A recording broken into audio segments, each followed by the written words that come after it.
बोलो जयकारा बोल मेरे श्री गुरु महाराज जी की। बोलो सांचे दरबार की। बोलो श्री नंगली निवासी भगवान की। बोलो श्री परमहंस दयाल जी महाराज जी की जय। बोलो श्री स्वामी जी महाराज जी की जय। हृदय मंदिर में आसीन मेरे इष्ट देव भगवान के चरणों में कोटि कोटि दंडवत प्रणाम। आज की इस पावन वेला में श्री गुरु महाराज जी के चरणों में उपस्थित दरबारे नगली का अर्चनीय वंदनीय संत समाज के चरणों में मैं कोटि कोटि नमन करती हुई श्री सद्गुरुदेव भगवान जी की परम प्यारी संगत, आज सबसे पहले जो आप सभी महापुरुषों से श्रवण कर रहे हैं कि श्री गुरु महाराज जी का हम पावन अवतरण दिवस मना रहे हैं। कि कुछ लम्हे, ज्यादा समय तो हम दे नहीं सकते, तो ये लम्हे ही हैं हमारे पास। कहते ना एक एक क्षण का हम लाभ उठाएं, तो हमें जो एक क्षण भी मिला है हम उसको गंवाए नहीं। तो हमें गुरु महाराज जी ने सबसे पहली बात जो समझाई कि हर समय, तो जैसे सबसे पहले भजन में बात रही थी कि सब आदतों को छोड़ दो, बुरी आदतों को छोड़ दो, कर लो भजन। तो सबसे बड़ा निचोड़ तो ये आता कि हमने भजन करना है। और भजन किस तरह करना है कि जिस चीज को जिस चीज के रहबर ने नाम उपदेश दिया, तो उन्होंने सबसे पहले यही बात बताई होगी कि ध्यान किसका करना है। ध्यान श्री नंगली निवासी भगवान का करना है। और नंगली निवासी भगवान का ध्यान कब होगा? जब हमारा दिल, हमारी रूह सदगुरु के चरणों में जुड़ी होगी।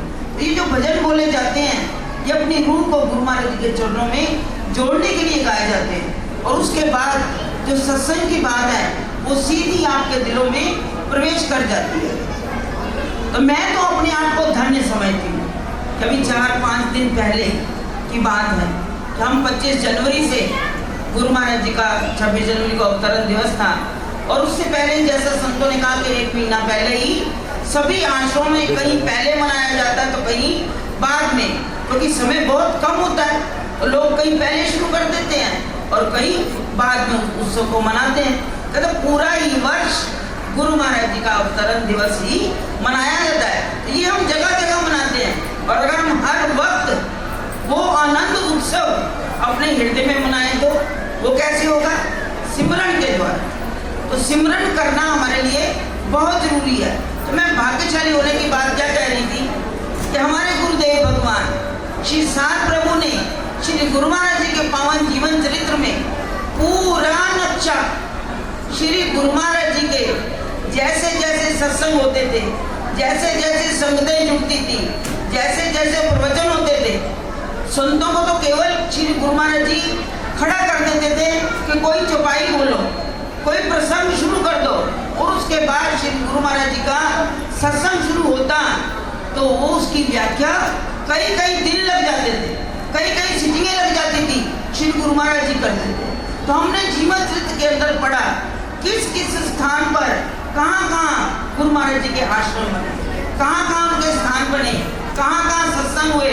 और श्री गुरु महाराज जी अक्सर यही फरमाया करते थे कि समय थोड़ा है, काम बहुत ज्यादा है। और वाकई में, और मेरा हृदय इसलिए आज 4-5 दिन से गदगद क्यों है, मैं आपको आज बात बता रही हूँ कि हमें 3-4 दिन पहले एक भक्त जो टेरी पख्तूनख्वा में उधर इस्लामाबाद में रहता है, तो उसने उनका एक कई संतों के साथ चक्कर लगा चकोड़ी आश्रम, वो देखने के लिए गए।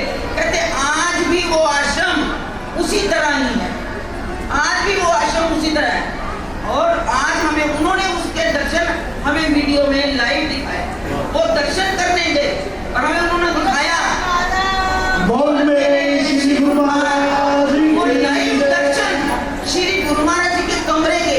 आज वहाँ पर गेस्ट हाउस बना हुआ, वहाँ पर गेस्ट हाउस। लेकिन उन्होंने कहा वो गेट मैंने देखा, जो वहाँ का गेट जिससे वो संत अंदर गए वो बाहर आए, जो संगत वहाँ दर्शन करने सिद्ध की संगत गई थी वो दर्शन करने गई। उन्होंने एक एक कमरे के, एक एक दालान के वो नक्शा जो जीवन चित्र में बताया गया, उन्होंने कहा कि चनाब नदी का चकोड़ी आश्रम के बाद पूरा चनाब उन्होंने करवाई कि ये चन्नाव दरिया गर्मियों में सूखा, सर्दियों में थोड़ा सूखा हुआ है, गर्मियों में एकदम बहुत पानी आ जाएगा।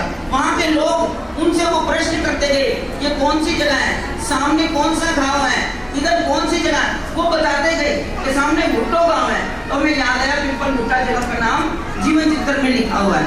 और उन्होंने कहा मंडी भावल दी, जो जो जगह महाराज ने बताई वही नक्शा उन्होंने जब दर्शन दीदार कराया, हमें लगा कि श्री गुरु महाराज जी वहाँ पर, और कमरे भी इतने इतने बड़े, और श्री गुरु महाराज जी की जहाँ गाड़ियाँ खड़ी होती थी वो दोनों गैराज भी आज थे तो खंडर अवस्था में, लेकिन पूरे बने, कहीं कहीं वो ईंटें बिना प्लस्तर के थी, और इतनी इतनी मोटी दीवारें। और गुरु महाराज जी के कमरे की उन्होंने कहा कि यहाँ श्री गुरु महाराज जी का ये कमरा जहाँ वो विश्राम करते थे, उसी में से एक दरवाजा साथ में दिखाया, इतना बड़ा कमरा, कहते जितने संत थे वो इस कमरे में विश्राम करते थे।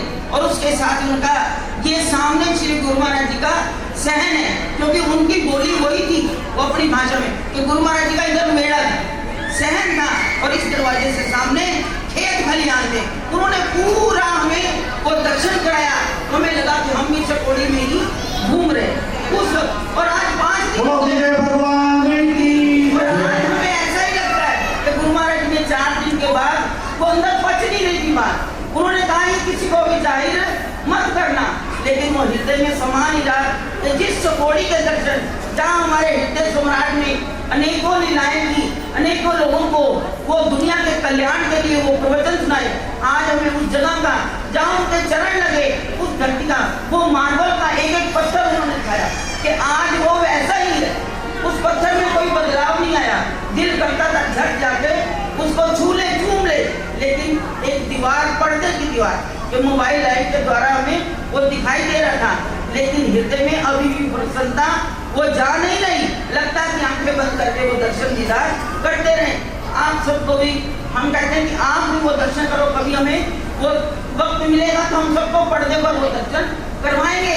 जब गुरु महाराज जी ने माँ के कराने होंगे तो वो दर्शन हमें करवा देंगे। तो गुरु महाराज जी की जैसे भी संतों ने बात की तो गुरु महाराज जी की लीलाएं तो हम जितनी गाएं उतनी कम है, उतनी कम है। लेकिन मैं एक बात कहूँगी, ये सत्संग के महिमा की बात हो रही है तो सत्संग का प्रभाव क्या होता है। एक व्यक्ति सुबह सवेरे उठा और वो रोज उसका नियम था सत्संग में जाने का, कि सत्संग में जाने का लाभ क्या होता है। अभी जब संत कह रहे थे कि बड़ी देर से आए हो, हमें चूकना नहीं चाहिए, हमें सत्संग में जितनी जल्दी हो जाए हम पहुंचे। एक व्यक्ति सुबह सवेरे तैयार होकर सफेद कपड़े पहने और सत्संग में जा रहा, उसका नियम था।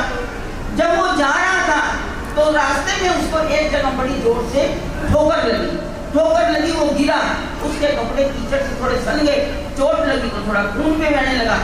उसने हिम्मत नहीं हारी, उठा और उठकर फिर वो घर गया, कपड़े बदलकर फिर सत्संग की ओर चल गया। जब वो उसी रास्ते से जा रहा था सत्संग घर में तो रास्ते में क्या हुआ, उसी जगह दोबारा ठोकर लगी, दोबारा ठोकर लगी, फिर गिरा, फिर वो घर वापस गया, कपड़े बदले। जब आया उसने देखा जहां मुझे 2 बार ठोकर लगी वहां एक व्यक्ति हाथ में दिया लिए हुए खड़ा है, चिराग लिया, क्योंकि प्रभात की अमृत वेला में वो सत्संग में जाता था अपने मंदिर में, अपने आश्रम में। तो उसने देखा एक व्यक्ति चिराग लेकर वहां खड़ा है, तो उसने कहा भैया आओ मेरे पीछे पीछे आओ, मैं तुम्हें जहाँ तुमने जाना है सत्संग तक छोड़ देता हूँ।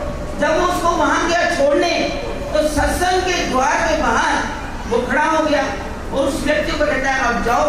वो व्यक्ति जो सत्संग में गया कहने लगा भैया आप मुझे यहाँ तक लाए हो, बचाकर मैं 2 बार गिरा, मुझे बचाकर लाए हो तो आप भी आ जाओ सत्संग में। कहने लगे नहीं मैं नहीं आऊंगा, आप जाओ। 1 बार कहा, 2 बार कहा, 3 बार, भैया बात क्या है।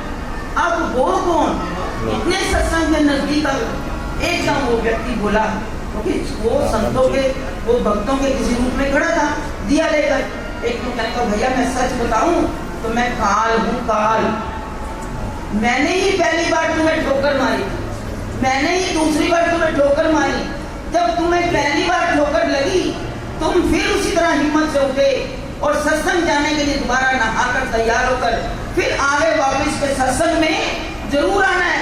तुमने चोट की परवाह नहीं की, तुमने खून की परवाह नहीं की और तुम सत्संग में आए तो क्या हुआ? परमात्मा ने तुम्हारे जितने गुनाह थे सब उसने माफ कर दिए।